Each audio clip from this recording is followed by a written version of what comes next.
손자를 데리고 슈퍼마켓에 쇼핑하러 나온 할아버지가 있었습니다. 할아버지가 쇼핑하는 동안 손자는 떼를 쓰기 시작합니다. 사탕 판매대를 지나면 사탕을 달라고 소리를 쳤고, 그리고 비스켓이 보이면 비스켓을 사달라고 막 소리를 질렀습니다. There once was a grandpa who took his 3-year-old grandson shopping at a supermarket. While the grandpa was shopping, the young child began to throw a tantrum. As they walked through the cookie aisle, he would beg his grandpa for some cookies. And as they walked through the candy aisle, he would beg him for some candy.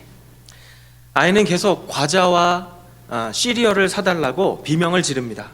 그럴 때마다 할아버지가 침착하게 이야기합니다. 진정해, 윌리엄. 그렇게 오래 걸리지 않을 거야. 그러니까 진정해. 손자가 계속 떼를 부려도 할아버지는 평정심을 유지하면서 이야기합니다. 윌리엄, 잠깐만 기다려. 몇 분만 있으면 이제 갈 거니까 좀만 기다려. This also happened. The child kept screaming as they went through the fruit and cereal section. Whenever the child erupted in this way, his grandpa would calmly say, "Calm down, William. I'm almost done. Calm down." The child continued to throw a tantrum, but nevertheless, the grandpa kept his composure and said, "William, just a couple more minutes and we'll be out of here." 심통이 난 손자는 계산대에서 카트 밖으로 막 물건을 던지기 시작합니다. 그런데도 할아버지는 손자의 버릇없는 행동을 보면서 조용히 말합니다. 윌리엄, 진정해. 화내면 안 돼. 5분만 있으면 이제 집에 갈 거야. 멋지게 기다리자. When they got to the checkout counter, the disgruntled grandson began throwing items outside of the cart. And yet, even this grandpa, seeing his inappropriate grandson's behavior, calmly said, "William, calm down. Don't be angry. In 5 minutes, we will go home. Stay strong for me a little bit longer. Just a little bit more." 이 모습을 지켜보던 한 여인이 깊은 인상을 받았습니다. 그래서 막무가내인 손자를 저렇게 붙잡고 부드럽게 달래면서 인내할 수 있는 그 할아버지를 보면서 정말 놀라울 뿐이었습니다. A woman who was watching their entire interaction was deeply impressed. She was amazed at how patient and soothing the grandpa was to such a stubborn grandchild. 그 여성이 할아버지에게 다가가서 이야기합니다. 실례합니다, 어르신. 정말 훌륭하세요. 손자가 저렇게 떼를 쓰고 고함을 지르고 물건을 던져도 화내지 않고 저렇게 타일르시다니, 그런 할아버지를 둔 윌리엄은 정말 행운아인 것 같아요. So she approached the grandpa and said, "Excuse me, sir. I think you're a great grandfather. Even though your grandchild was throwing a tantrum, screaming and throwing things, you calmly addressed and consoled him. I think William is extremely lucky to have you as his grandpa." 그 말을 들은 할아버지가 이야기합니다. 고맙습니다. 그런데 내 이름이 윌리엄입니다. 내 손자의 이름은 벤자민입니다. After hearing her compliments, the grandpa responded, "Why, thank you, but my name is William. My grandchild's name is Benjamin." 할아버지는 손자를 달래고 있었던 것이 아니라 자기 자신을 진정시키고 있었던 것입니다. 우리는 몇 주 전부터 그리스도인의 정체성인 팔복에 대해서 말씀을 살펴보고 있습니다. 그리고 오늘 함께 나눌 말씀의 주제는 온유입니다. The grandpa wasn't lulling or calming his grandson, but he was actually soothing himself. From a couple weeks ago, we started a sermon series over our Christian identity, looking at the passage found in the Beatitudes. And the topic that we will look at together today is about meekness. 우리가 온유하면 어떤 이미지가 떠오르십니까? 사전에서 찾아보니까 온유는 친절하고 따뜻하고 부드러운 마음이라고 설명하고 있습니다. 그런데 마치 힘없고 약한 상태인 것처럼 말하고 있는 것 같지만 사실 그렇지 않습니다. What comes to mind when you hear the word meek? According to Google, the word meek means quiet, gentle, and easily imposed on, submissive. While it might seem like it's talking about a state of weakness, that is not the case. 성경에서 온유라고 하는 단어의 의미를 찾아보니까 통제할 수 있는 힘이라는 뜻을 가지고 있는 단어입니다. 힘이 없는 상태가 아니라 힘이 있는데 상황에 따라서 조절이 가능한 힘이라는 뜻입니다. In the Bible, the word meek means the power to control or power under your control. Meekness is not a state of weakness. You have the power, but it can be controlled and managed depending on the situation. 예를 들어서 아주 사나운 동물을 길들이기 위해서 조련사가 훈련을 시키게 되죠. 훈련을 거듭한 끝에 이 조련사가 시키는 대로 이 사나운 동물이 복종하게 되었을 때 그때 사용하는 단어가 바로 이 온유라고 하는 단어입니다. 나에게 여전히 혈기왕성한 힘이 있지만 어떤 목적을 위해서 그 힘을 조절하는 것입니다. To make it simple, for example, a trainer might have to train a wild animal to tame it. And the word that could be used to describe the wild animal that has learned to be obedient to the trainer's command is the word that we would use to say is meek or gentle. So when it comes to the word meek, it means I still possess the same power from before, but I can control it with a purposeful heart. 그렇다면 무엇을 위해서 자신의 힘을 조절하는 것일까요? 바로 하나님의 뜻입니다. 하나님의 뜻을 위해서 자신의 힘과 자신의 감정을 조절하는 것, 그리고 때로는 욕심도 포기할 수 있는 것, 그것이 바로 온유입니다. Then we can ask, for what purpose are we to control our power or strength? The answer is, it's for God's will. To be meek, to be able to put your power under your control and even your emotions for God's will is what it means to be meek. And even at certain times, it means giving up your own purposes and desires. 오늘 본문 마태복음 5장 5절 말씀에 보면 예수님께서 말씀하시죠. 온유한 사람이 복이 있다라고 말씀하십니다. 예수님께서 그렇게 말씀하신 이유가 무엇일까요? 그 이유는 바로 하나님을 하나님으로 인정하는 사람, 그리고 하나님의 뜻대로 살아가는 사람이 결국 세상에서 승리하기 때문입니다. When we look at our passage, Matthew chapter 5, verse 5, Jesus says, "Blessed are the meek." Why did Jesus say the meek are blessed? His reason for saying that was for those who acknowledge God and live in accordance to his ways, they would be the ones who would inherit the earth. 우리는 이 사실이 맞다는 것을 다 알고 있고 인정하지만 실제로 우리가 경험하는 현실은 어떻습니까? 성경보다 세상의 논리를 더 따르는 것이 효과적으로 보이지 않습니까? 그렇기 때문에 의외로 많은 사람들은 성경이 말하는 그리스도인의 모습과 또 세상이 말하는 성공의 방식 사이에서 갈등하고 있는 것이 아니겠습니까? We say that this teaching is true, but what is the reality of the experience that we have come to know? Aren't there times when we think that following the patterns of this world is more efficient than the teachings found in the Bible? Isn't this the reason why people are conflicted between living as biblical Christians and as those who are considered successful by worldly standards? 그러나 예수님은 하나님의 뜻대로 살아가는 그런 사람이 결국 세상에서 승리할 것이라고 말씀하셨습니다. 그렇기 때문에 자신이 가진 그 힘과 능력을 자신을 과시하기 위해서 사용하기보다는 그 힘을 조절해서 하나님의 뜻을 위해서 자신의 힘을 사용할 수 있는 그런 온유한 사람들을 통해서 하나님의 나라를 이 땅에 세워가실 것이라고 말씀하셨습니다. But Jesus, as he taught that those who lived in accordance with God's will would eventually be victorious in the world, he said that he would establish God's kingdom here on earth through the meek who are able to control their power for God's will rather than using their power or abilities for themselves. 오늘 본문에 나오는 이 온유한 자가 땅을 유산으로 받게 될 것이다 라고 말씀하는 여기서 말하는 이 땅은 우리가 죽어서 가는 천국을 생각할 수도 있지만 그것도 맞지만 이 말씀의 진정한 의미는 하나님께서 온유한 자들을 통해서 이 땅에서부터 하나님의 나라를 이루어 가시겠다는 것입니다.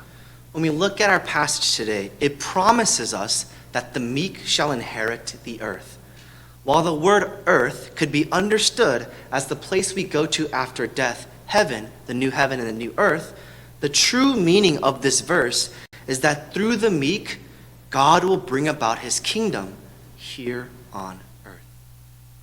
세상에서는 어떤 사람들이 땅을 차지할 수 있다고 이야기합니까? 힘 있는 사람, 그리고 수단과 방법을 가리지 않는 사람, 그리고 계산이 빠른 아주 약삭 빠른 사람이 땅을 차지할 수 있다고 말합니다. 그러나 예수님께서는 온유한 사람이 땅을 차지할 것이라고 말씀을 하고 계십니다. What does the world say about those who are able to buy or own land? They say that the powerful, the ones who have the means, or even the opportunists are the ones who can buy and own land. But Jesus says that the meek shall inherit the earth. 창세기 13장에 보면 믿음의 조상이었던 아브라함과 그의 조카인 롯이 나옵니다. 처음에는 이 두 사람이 함께 지냈지만 시간이 지나면서 점점 서로의 가축이 많아지고 두 집안의 종들이 자꾸 싸우게 되니까 결국 아브라함은 롯에게 이렇게 말합니다. 창세기 13장 9절에 보면 이렇게 말씀합니다. 온 땅이 내 앞에 있지 않느냐? 나를 떠나거라. 만약 네가 왼쪽으로 가면 나는 오른쪽으로 가겠고 네가 오른쪽으로 가면 나는 왼쪽으로 가겠다. In Genesis chapter 13, we see a story about Abraham, the father of our faith, and his nephew Lot. At first, these two families lived together in the land, but as their possessions grew, and there was strife between the herdsmen of Abraham's livestock and the herdsmen of Lot's livestock, Abraham says this to Lot in verse 9. Is not the whole land before you? Separate yourself from me. If you take the left hand, then I will go to the right. Or if you take the right hand, then I will go to the left. 아브라함은 눈앞에 펼쳐진 그 땅을 보여주면서 롯에게 먼저 좋은 곳을 선택하라고 이야기합니다. 그런데 누가 좋은 땅을 차지했을까요?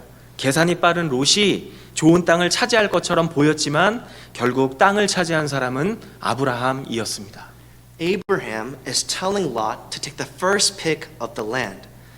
Who do you think picked the more pleasing land? Although it seemed like Lot would take possession of the good land, in the end, it was Abram who did. 아브라함은 충분히 자신이 가진 힘과 그 지위를 이용해서 자신의 유익과 편안함을 얼마든지 먼저 추구할 수 있었습니다. 그는 자신의 힘과 지위를 그러나 자기 자신을 위해 사용하지 않았습니다.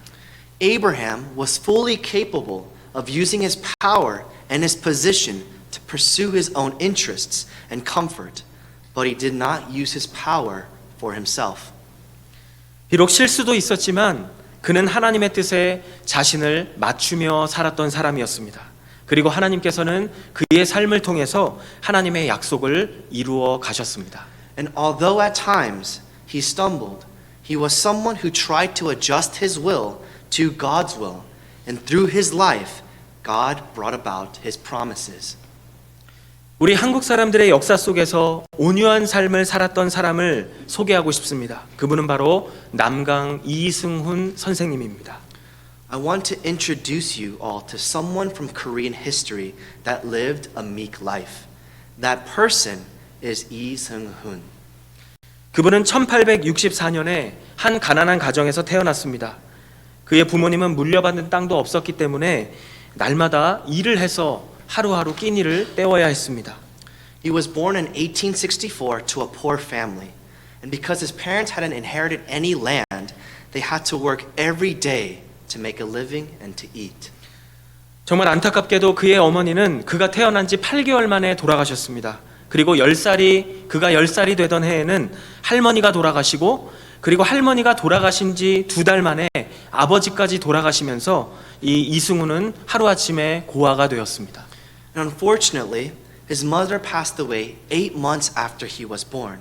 And on the year that he turned 10, his grandmother passed away. And 2 months after that, his father died as well. At a young age of 10, he suddenly became an orphan. 그는 10살에 도자기 사업을 하는 회사에 들어갔습니다. 그리고 아주 성실하게 일하기 시작했습니다. 주인의 신임을 받게 되었습니다. 그리고 15살에는 독립을 해서 자기 사업을 시작하게 되었습니다. 열심히 일했던 결과 그는 아주 큰 돈을 벌게 되었습니다. And at the age of 10, he got a job at a pottery business and worked diligently and eventually gained the trust of the owner. Then at the age of 15, he became independent and started his own business. And as a result of his hard work, he earned a lot of money.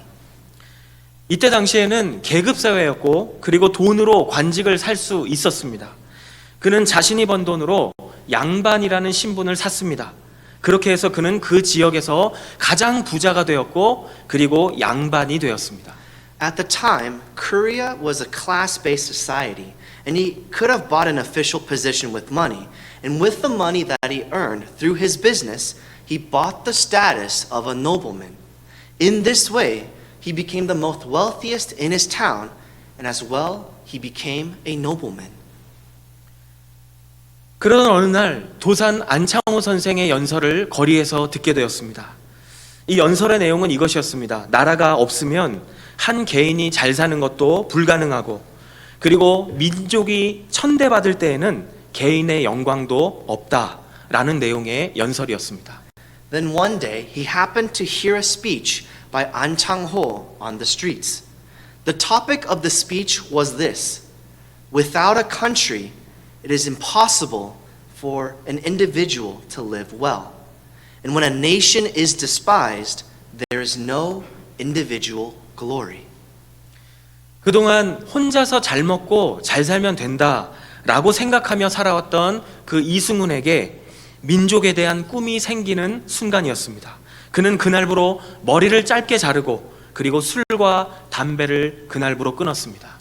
Up until that point, Lee Seung-hoon believed that he just needed to take care of himself. But after hearing this speech, he began to dream about his people. From that day onward, he shaved his head and quit smoking and drinking. 그리고 그는 민족을 깨우고 세우는 일에 자신의 재산을 사용하기 시작했습니다. 그 중에 대표적인 업적이 바로 오산 학교를 세워서 설립해서 사람을 길러내는 일이었습니다. And he began using his wealth to wake up and build his nation. From one of his greatest achievements was establishing the Osan School to develop young people. 이러한 그의 모습은 당시의 사람들의 모습과는 많이 다른 모습이었습니다. 사람들은 이승훈 선생이 자신의 돈을 남을 위해서 사용하는 모습을 보면서 이해하지 못했을 뿐만 아니라 그를 비웃기까지 했습니다. And he began to live differently than the world. When others saw how Lee Seung-hoon used his own money for others and not for himself, not only did they not understand him, but they rather ridiculed him. 기독교인들에게 누명을 씌우고 핍박했던 이 105인 사건이 일어났을 때 이승훈 선생은 감옥을 갇혀서 5년을 지냈고 또 3.1운동으로 인해서 3년 동안 감옥에 갇혀 있어야 했습니다. And when the 105-man incident or Suncheon incident occurred, in which 700 Koreans were arrested, many of them who were Christians that were falsely accused and persecuted, Lee Seung-hoon spent 5 years in prison.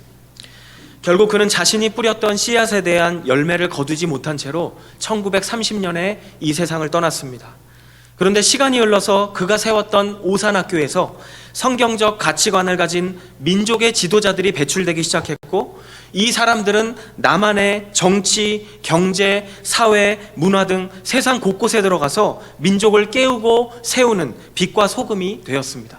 In the end, without being able to reap the fruits of his seeds, he passed away in 1930.